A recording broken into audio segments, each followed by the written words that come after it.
Olá, estimado telespectador. Bem-vindo a mais uma edição do programa da TV Surdo. Veja nesta edição a história de uma jovem abandonada pela família depois que perdeu uma perna em consequência de um acidente de viação.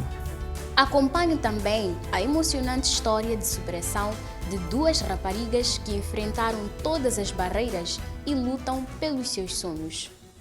Acompanhe estas e outras notícias num programa que marca a celebração do Dia Internacional da Rapariga. Um acidente de viação tirou-lhe o pé e com o pé foram-se os que eram mais próximas dela. A partir daí, a vida de Joana Orlando mudou.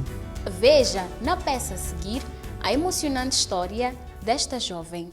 Chama-se Joana Orlando, tem 21 anos de idade, é mãe de 2 filhos.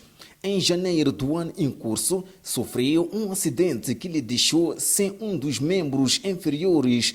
Ela lembra como tudo aconteceu. Estava na estrada do Vulcano. Era dia 25 de janeiro. Depois...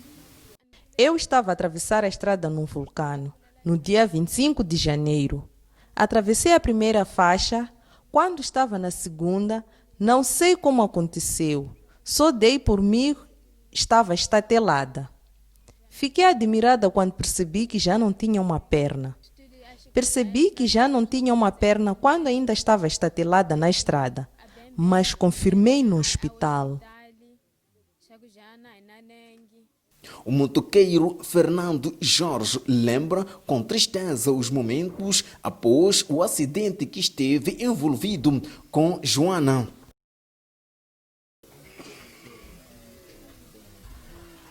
O acidente que eu tive com ela, eu vi a morte dela, vi a minha morte ao mesmo tempo.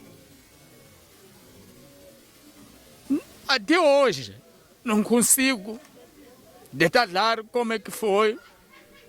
Mas Deus esteve conosco e quando ela esteve no hospital, ela passava mal, eu também estava a passar mal. Me dói tanto ela ter perdido um membro por minha causa. Eu digo isso. Não sei se Deus destinou isso para mim ou o que, não sei dizer. Eu não consigo nem trabalhar. Eu não trabalho em nenhum sítio, faço conta própria, sou um pescateiro. Mas o que eu consigo, trago para ela. O que não consigo, eu não trago, porque não tenho. Depois do acidente, Joana foi abandonada pelos pais e esposo. Não tem pai, não tem. Mãe abandonou o pai também, não sei que está onde. Não tem pai, né? Mãe também abandonou, não sei está onde. Sim, pai também não sei que está onde. Foi abandonada pelos pais, pelo marido e só vive comigo e com o meu irmão. Nós somos irmãos da mãe dela. Eu mandei um valor para a mãe vir de Inhambane. A mãe vive em Inhambane, em Panda. Mandei um valor para ela vir, veio, só veio ficar aqui 3 dias. E dali ela disse que não podia largar o lar dela por causa da Joana. É o que a mãe disse. Não podia largar o lar dela por causa da Joana. Porque não tem pé. Porque não tem pé. É o que a mãe dela disse. E depois de um tempo, quando ligaram para ela, disseram, não se preocupe em vir ver a tua filha. Ela disse, afinal ela ainda está viva. É o que perguntou assim. Cantolo Ponja, presidente da Associação dos Jovens com Deficiência de Moçambique, Ajudemo, repudia o abandono de pessoas com deficiência. Nós estamos muito tristes com esta situação, porque infelizmente estamos a acompanhar situações de violência, de abandono às pessoas com deficiência pelas famílias, porque a pessoa tem algum tipo de deficiência. O que nós queremos pedir a essas famílias é que essas crianças, esses jovens com deficiência, são pessoas como qualquer um, O que nós pedimos é que não violente, não abandone a criança com deficiência. Existem instituições próprias onde pode ter ajuda em caso de necessidade. A psicóloga Teresa Pereira associa o abandono de pessoas com deficiência à perda de valores morais. A sociedade em que nós estamos é uma sociedade que poderemos considerar doente. Doente por quê? Porque nós já perdemos aqueles princípios básicos, não é? Desde criança nós fomos ensinados que os nossos pais cuidam de nós, não é? Porque somos crianças, mas quando nós crescemos é o inverso. Nós aqui temos o dever de cuidar dos nossos pais, mas hoje isso já não acontece. O abandono, seja de crianças, seja de adultos, acredito eu que acontece porque nós já perdemos esses valores básicos, não é? E acabamos por criar uma sociedade doente. Para Vasco Adão, sociólogo, o abandono de pessoas com deficiência pode trazer impacto negativo para as vítimas. Obviamente que o impacto é puramente negativo, se formos a verificar na nossa sociedade, porque há uma tendência de se marginalizar, não só de se marginalizar, há uma tendência de se obter ou de se ter um sentimento de pena para aquilo que são sobre os deficientes, mais do que olhar-se para os deficientes como cidadãos comuns, os deficientes como aqueles que também, de uma ou outra forma, possuem uma capacidade de fazer, de criar alguma coisa. Olha-se para os deficientes como pessoas incapazes, pessoas que devem ficar em casa e receberem tudo na bandeja. Então não se abre espaço para que eles também possam, de uma ou outra forma, contribuir para o desenvolvimento da nação. Se é que abre-se espaço, não faz-se sentir no meio social. Para reduzir o sofrimento de Joana e de outras pessoas que se encontram na mesma condição, um grupo de motoqueiros da cidade de Maputo ofereceu material de compensação e cesta básica a pessoas com deficiência. O que mais nos motiva é o fato de estarmos a ajudar. Então, é um balanço inesquecível, é um balanço que supera todas as expectativas, principalmente quando fazes algo que vem realmente do coração. Então, é um balanço positivo e motivador e faz com que nos motive também a ter um coração aberto para apoiar. Eu agradeço a Deus pelo vosso gesto e a responsabilidade que o causador teve. Também não está sossegado, podemos ver ali a emoção dele, também todos ficamos emocionados. Então esse gesto é maior, para dizer que lhe toca, não lhe dá sossego. O mesmo desconforto que ele tem é o mesmo que nós também sentimos. De acordo com o censo de 2017, mais de 28 mil pessoas adquiriram a deficiência em consequência de acidentes de viação em Moçambique. Com esta peça, vamos a um rápido intervalo. Voltamos já.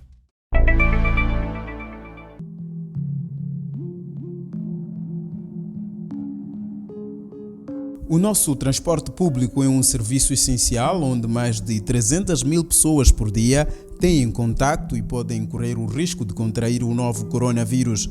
As cooperativas e empresas municipais de transporte público devem tomar as medidas já anunciadas pelo governo, redobrar os cuidados de higiene individuais e coletivas e adotar outras mais específicas do ramo do transporte público de passageiros.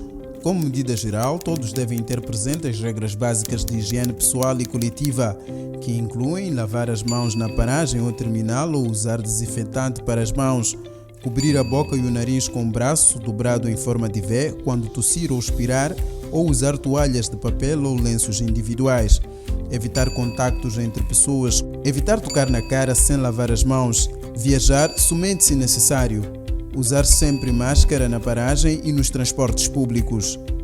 Porque se não fizermos isso, o Covid vai se alastrar nos autocarros e será de difícil controle. Apelamos a todos quanto viajam nos autocarros e os que trabalham nos autocarros para prevenir esta doença que está a acabar com as pessoas pelo mundo todo. regras específicas para os transportadores. Os transportadores devem respeitar a lotação recomendada para cada tipo de viatura. As viaturas pequenas devem ter um máximo de 15 pessoas, sendo 3 em cada banco. Nas viaturas médias, com lotação de 26 lugares, devem estar todos sentados. Os autocarros devem levar até 70 pessoas no máximo, sendo todos os bancos ocupados e o resto das pessoas em pé. Os passageiros devem todos entrar pela porta da frente e sair pela porta de trás do autocarro, excepto os passageiros com deficiência físico-motora. Os cobradores não devem usar saliva nos dedos na entrega dos bilhetes e trocos aos passageiros. Os motoristas e os cobradores devem usar sempre uma máscara de proteção, cobrindo o nariz e a boca. O cobrador deve controlar o uso consistente da máscara pelos passageiros e não permitir a entrada daquele que não a tiver. Os motoristas devem levar consigo no transporte produtos de desinfecção pessoal e do transporte. O cobrador e o motorista devem lavar as mãos com água e sabão ou aplicar gel desinfetante a cada viagem.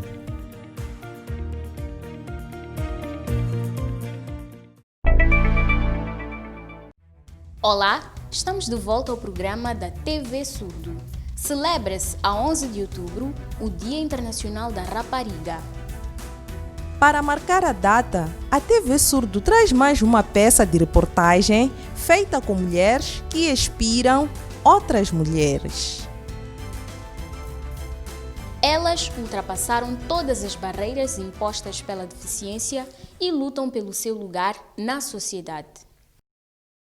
O acesso à educação e formação profissional para a rapariga com deficiência continua a ser um desafio em Moçambique. Delfina Nhantumbo é exemplo das raparigas que superam barreiras e lutam pelas possibilidades na vida. Eu tenho a 12ª, é um orgulho. Eu não esperava chegar com essa toda dificuldade, não tem falta com professores, porque ainda tem professores que diziam: olha menina, com essa tua deficiência na escrita, nem para a primeira classe você não pode estar. Isso não tem momento. Quando o professor dizia na hora, eu chorava, mas aqui na minha casa nunca disse essa toda coisa para que nunca digam, deixa de estudar. Eu fui o meu sonho à frente das minhas dificuldades, porque se eu contasse tudo que passava na rua, na escola, com professores, eu dizer: fica, é melhor tu ficar, é todo sofrimento, não dá para tu aguentar. As dificuldades de Delfina começaram no acesso ao transporte, mas não foram suficientes para fazê-la desistir dos seus objetivos. Foi um desafio mesmo o transporte, porque eu saía daqui, às vezes com um vizinho até a Baixa, para poder ir à Josina. Até a Baixa da Baixa subia, já fez de costa sole para descer na eletricidade. Da eletricidade subia o museu. Daí, num belo dia, conheci um taxista que prometeu, que perguntou: menina, onde vive? Por que toda manhã tu estás aqui? Logo, eu disse lá. Então, eu disse: estou no bairro Partido Lemova, fiz ligações até aqui na eletricidade. Eu vou ao museu, aquele senhor que é taxista disse: olha Deus, olha moça, eu não te conheço mais, eu vivo perto do partido. A partir de hoje, eu irei passar a estudar por ela. Eu na altura estudava de manhã. Então, ele prometeu passar me levar e disse passou me levar para a escola. A volta voltava de chapa. E graças a Deus, esse senhor tornou-se um pai, tornou-se um membro da minha família. Depois disso, em 2016, conheci outro motorista vizinho que fazia museu, que disse, olha filha, eu de passar a te levar. Ele vai a te levar e não paga as ligações. Sim. E conheci vários motoristas antes de conhecer essa pessoa. Sofria muito. Às vezes caía na terminal. A hora da ponta todo mundo ir embora. Hoje, Delfina frequenta o curso de ensino de inglês na Universidade Pedagógica. Seu sonho é ver a rapariga moçambicana escolarizada. Gostaria de incentivar você que é deficiente, você que não estuda, que não tem nenhuma deficiência, vai à escola. Dificuldade todo mundo tem. Até quem não é deficiente tem dificuldade. Então, o que a gente quer ou o que a gente precisa é ter fé, muita fé e persistir nos nossos sonhos, persistir nos nossos objetivos, nunca desistir por causa de chapeiro, por causa dos professores, colegas. Aquela pessoa da rua não sabe qual é o seu objetivo. Tal como Delfina, encontramos Margarida. Ela frequenta a 10ª classe na escola secundária Josina Machel. As dificuldades não são suficientes para lhe retirarem o sonho de formar. Uso o telefone. Temos um grupo de WhatsApp. Enviam textos, mas não entendo nada. Mandam muita coisa ao mesmo tempo. Juntam as provas e não entendo. Não consigo resolver os testes. Só consigo interagir quando temos encontros com colegas. Eufêmia Amela acredita que as dificuldades de comunicação e as barreiras arquitetônicas desencorajam as raparigas a ir à escola. A comunicação, que é o caso das pessoas com deficiência auditiva, que eu penso que é um trabalho que está sendo feito para podermos ultrapassar. Se nós conseguirmos vencer esta barreira, acredito que muitas raparigas poderão se interessar e perceber que é importante ir à escola. As barreiras também arquitetônicas, de certa maneira, constituem um desafio, porque uma rapariga que vai à escola e consegue permanecer na escola sem poder ir à casa de banho, a outros edifícios, se calhar fica frustrada e não vai à escola. Eu vejo essa como uma das principais barreiras. E também a questão das nossas famílias. É preciso sensibilizar as famílias para olhar para a rapariga como uma pessoa que pode também prosperar, e não aquela discriminação que existe baseada no gênero. Eufêmia Mela destaca o papel da família para ultrapassar as barreiras de atitude. Mas graças a Deus eu tive uma família que já tinha uma visão de que só com a escola que se pode vencer.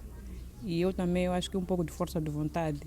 Cresci numa altura em que a rapariga era olhada como aquela que tem que ficar em casa, aquela que por exemplo, na condição de deficiência, se nós dermos a oportunidade, vai ser engravidada. Então, as pessoas olhavam com isso com muito medo, de que, será que se nós libertarmos esta aqui, há de ser enganada, há de ser abusada? Mas eu acho que foram barreiras que fui ultrapassando, sobretudo com o apoio da família. Vamos a mais uma breve pausa. Voltamos num piscar de olhos.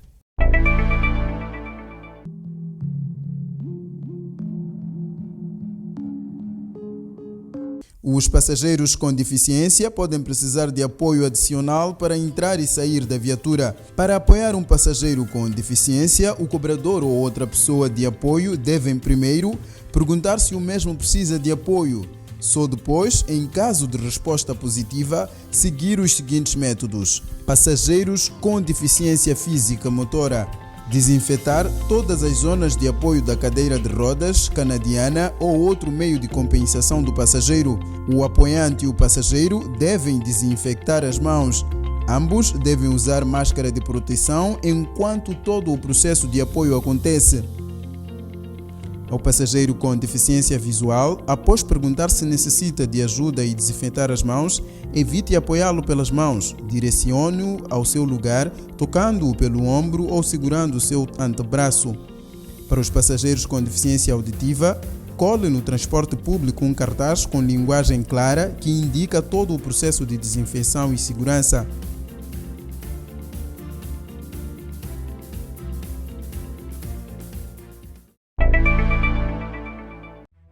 Olá, estamos na terceira e última parte do programa da TV Surdo. Neste bloco, recuperamos a emocionante história de 3 crianças abandonadas pela mãe no bairro Trevo, na Matola. Desta vez, para mostrar como uma ação de solidariedade mudou a vida destes menores.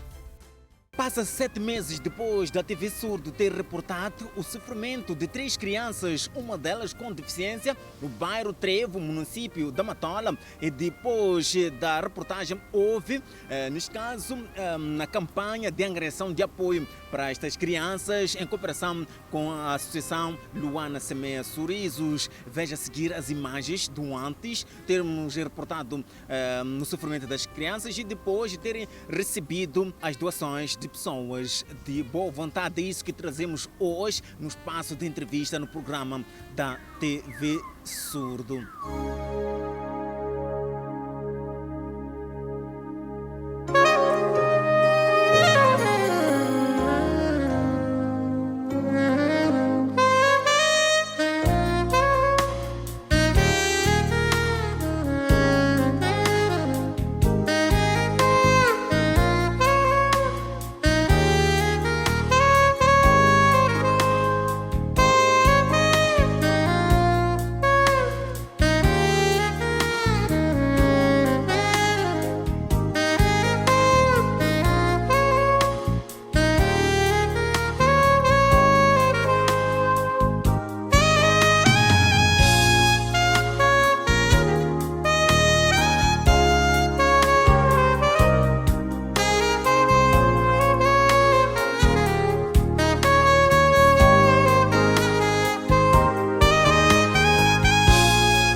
trazemos, aliás, recordamos a campanha da TV Surdo e a Luana semeia sorrisos para apoio a crianças no bairro de Trevo, município da Matola, que visualmente felizes, não é? A mudança de vida, a casa foi remodelada. A todos que estiveram a par desta campanha, o nosso muito obrigado por ter apoiado essas crianças. Nós ficamos por aqui com promessa de cá voltar numa próxima oportunidade e até mais. Na aula de Língua de Sinais de hoje, conheça os graus de parentesco. Olá, bem-vindo à aula de Língua de Sinais de Moçambique. Vamos aprender a construir frases simples e frequentes. Ele é meu filho. Ela é minha filha. Vamos dizer juntos? Ele é meu filho. Ela é minha filha. Não se esqueça de exercitar aí em casa. Até a próxima aula. A presente edição do programa da TV Surdo fica por aqui. Daqui a 7 dias, trazemos mais informações sobre as pessoas com deficiência. Continue a acompanhar as nossas publicações nas nossas contas do Facebook e YouTube.